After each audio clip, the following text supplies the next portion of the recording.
Putin was hopeful that the elite forces sent by his friend Kim Jong could help him turn the tide against Ukraine. But alas, that was not the case. In fact, it went horribly wrong for him. You see, Putin had a straightforward plan. 10,000 North Korean troops alongside 4,000 Russian soldiers were supposed to push back against Ukrainian troops who are currently holding the Russian territory in Kursk. The plan looked good on paper. In all likelihood, the Russian and North Korean troops heavily outnumbered the Ukrainian soldiers, so they had the quantity advantage. But if we speak of quality, it was simply not there. You see, Russia is facing a huge manpower issue. Russian men are no longer willing to enlist in the army. On average, a Russian soldier survives just 3 days on the front lines. The Kremlin is going through its soldiers so fast that some of the troops fighting on the front lines are literally kids. They're under the age of 18, and these troops have no military experience whatsoever. They're just handed guns and sent to fight. And then, the North Korean elite troops are elite in name only. The last time North Korea went to a war was almost 60 years ago. Their troops have no idea what's going on in the modern-day war era. They don't even know what drones are, what they sound like, and how to defend against them. These troops are well-trained, but they're not battle-hardened, which is why they're dying in large numbers since their arrival into this conflict. On the other hand, if we talk about Ukrainian troops, they are battle-hardened soldiers. They've been at war with Russia for over a decade now, so I think it's safe to say that Ukrainians know a thing or two about fighting modern warfare, and that's exactly why this war is going horribly wrong for Putin. You see, in the past few weeks, things went so bad between the Russian and North Korean troops that Putin has finally ordered to withdraw North Korean troops from the Kursk region. According to the reports, the whole operation between the Korean and Russian troops was so bad that Putin got frustrated and decided to withdraw Korean troops from the battleground. Here,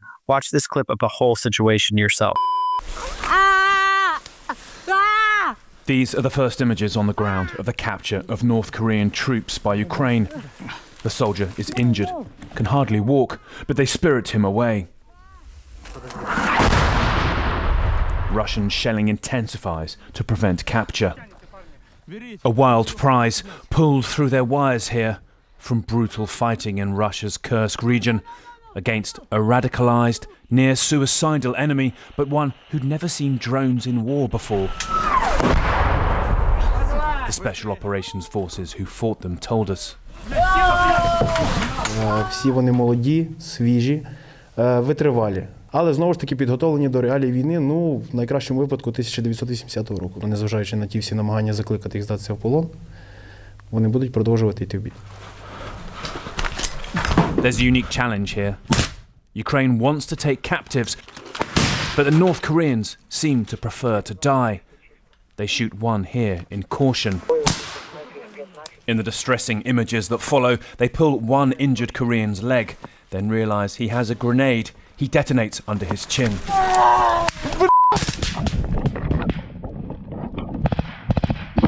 His last words were to scream North Korean leader Kim Jong-Un's name.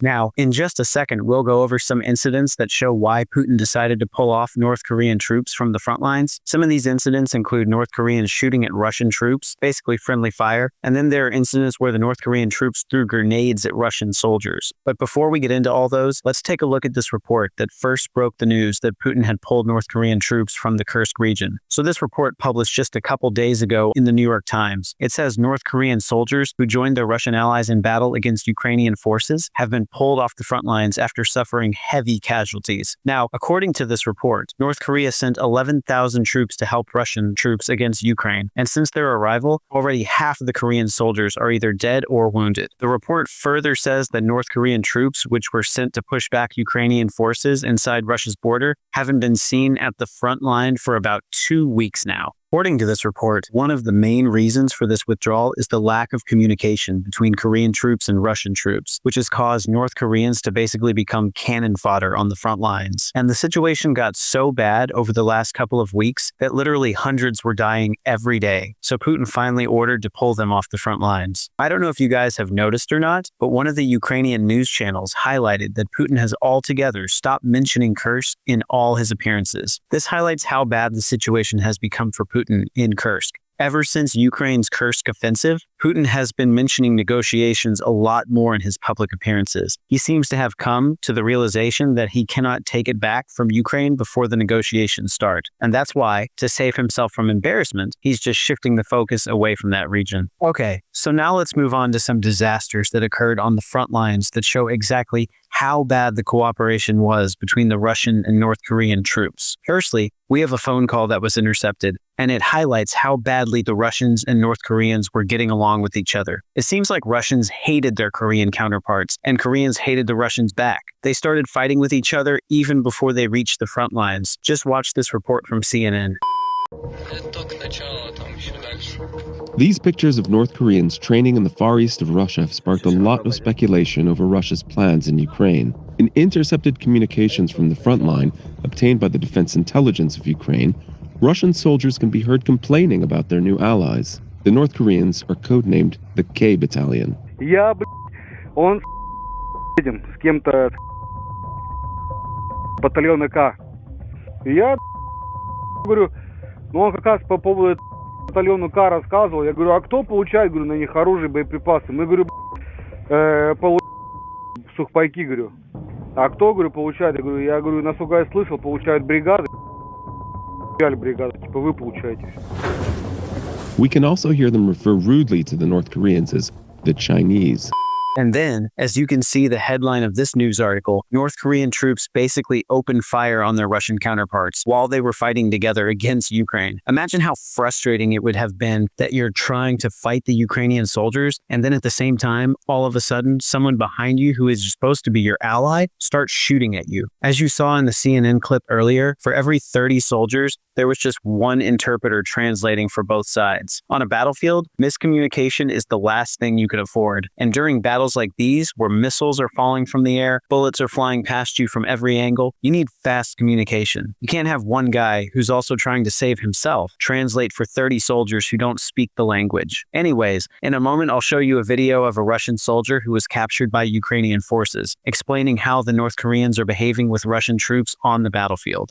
The first time I saw Koreans was at the Postoyali Dvory range. They're training separately from us. They don't have theory, but they have a lot of practice. They are always running and shooting a lot. They have a separate dining room, and their dugouts are the same as everyone else's, only located in a different place, on the other side of the headquarters. What else can I tell you about them? I saw them for the second time already on the front line when they were fighting. There were many killed among them, many wounded, and even more of them alive. They are insolent, they can take away a rifle from an ordinary soldier and walk away. There were cases that took away weapons from Russian soldiers, just tore them up. Everyone contacted the higher leadership by radio, for them to solve the issue, for them to give up their weapons. What can I say about them? They're the first ones out, they attack, and then we get a foothold. They say they're all headless, that they don't care where they go or how they go. Then there's these insane guys. The first day, when we had to move to a point, we followed a group of Koreans. There were probably 4 or 5 of them. They're in the bushes, to be honest. You can see them down there. And then they shouted something from the bushes and then opened fire at us with a machine gun. We didn't shoot, so we just stepped back. And they went forward on their own. There was also a case when one Korean shot 2, I think, Koreans in the legs with a machine gun. I know they eat well. However, still so, if they eat raw smoked sausage, the most delicious thing we ate in the dining room was buckwheat porridge. Yes, they are supplied with everything. They have ammunition and other weapons. They all have AK-12s, rifles, machine guns, and everything is newer than ours. And we had only old AK-47s. We were sent to the shithole, probably one way. The first time I met Koreans was at the Postoyali Dvory range. I didn't think they were Koreans. I thought maybe some Buryats. We have enough of them in Russia too. To be honest, I was a little surprised that there are so many of them. I found out that there were about 800 of them. It just felt like it wasn't me, not them coming to me, but coming to them, because there were many more of them than there were Russians. We had practically no relations with them. They had a separate canteen, since we didn't cross paths with them in the canteen. They had separate dugouts on the other side completely. There were occasions when they dabbled with weapons at the range. I left a cartridge in the chamber and shot my own 3 legs at once with PKM, and once there was a case when an instructor was shot in the stomach, It was also a careless action on the part of a DPRK soldier. Careless action, and a bullet flew in. It was all right there. When we left for a combat mission, when we had already arrived, we again met Koreans. Koreans were in such large numbers. How many? About 300 maybe. We don't understand them in any way.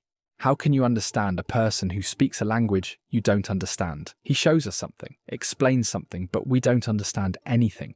To be honest, the farther away from the Koreans, the calmer it is. They shoot at quadricopters during the day, at FPV, at anything that flies. It doesn't matter if it's Russian or Ukrainian FPV. They even shoot them down. I believe so. It's demasking of Postians. Secondly, why are they still angry?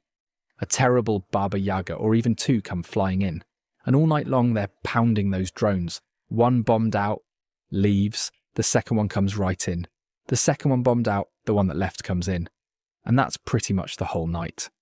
Now, while all of this was happening, things between President Trump and Putin were changing for the worse. Thing is, a couple of days ago, Secretary of State Marco Rubio, in a statement, said that the U.S. will never abandon Ukraine. General Keith Kellogg, Trump's envoy to Ukraine, has said that we should sanction Russia until they come to the negotiating table. In another statement, he said that Trump will arm Ukraine to the teeth if Putin doesn't come to the negotiating table. And the biggest nightmare for Putin, President Trump has said that the Russian economy is already failing. And if Putin does not come to negotiations, the U.S. government will slap Russia with taxes, tariffs, and sanctions. Now, Putin knows that Russia is losing 1,500 soldiers every single day. With all these statements coming from the Trump administration about putting sanctions on Russia and arming Ukraine to the teeth, Putin is getting worried. He's now changing his stance about this war in all his public appearances. In a recent interview, Putin said that he's open to negotiating, but only with Donald Trump. He said that he does not want to negotiate with Zelensky because he does not consider him a legitimate leader.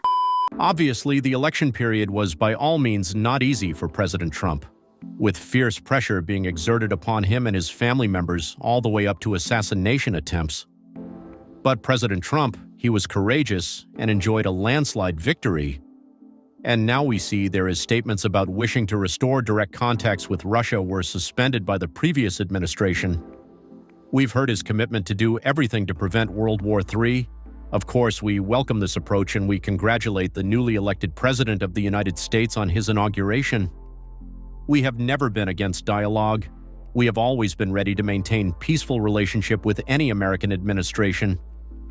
I have said that many times, and we would love to see the dialogue built upon equality and mutual respect, considering the common positions on our country on a number of international issues, including strengthening security and political stability. We're also open for dialogue with the new U.S. administration on the Ukrainian conflict. The most important thing here is to eliminate the fundamental reason for the conflict. That's the most important, and that's for settling the situation itself. Its goal should be not a brief ceasefire, not just getting some time to regroup and rearm and carry on the conflict, but long-term peace based on respect to lawful interests of all people and nationalities living in the region. And of course, we're going to fight for the interests of Russia and its people. This is actually the goal and point of the special military operation. You can negotiate with anyone, but because of his illegitimacy, he has no right to sign anything. But if you want to take part in the negotiations, I will select such people who would like to have a negotiation with him. The question is about final signing documents, and this is a very serious issue, which should guarantee security for both Ukraine and Russia for a long-term historical perspective. There can't be any mistake. No roughness here. Everything should have been defined in accordance with the Constitution of Ukraine by the President of Ukraine. Even under military conditions, he has no right to extend his powers. He only has rights on extension of power through representative bodies, only rather than his country's parliament.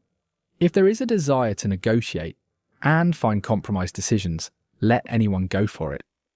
We will strive what suits us best, but regarding signing of documents, here of course everything should be so that lawyers confirm the illegitimacy of those people who will have to sign these life sentences.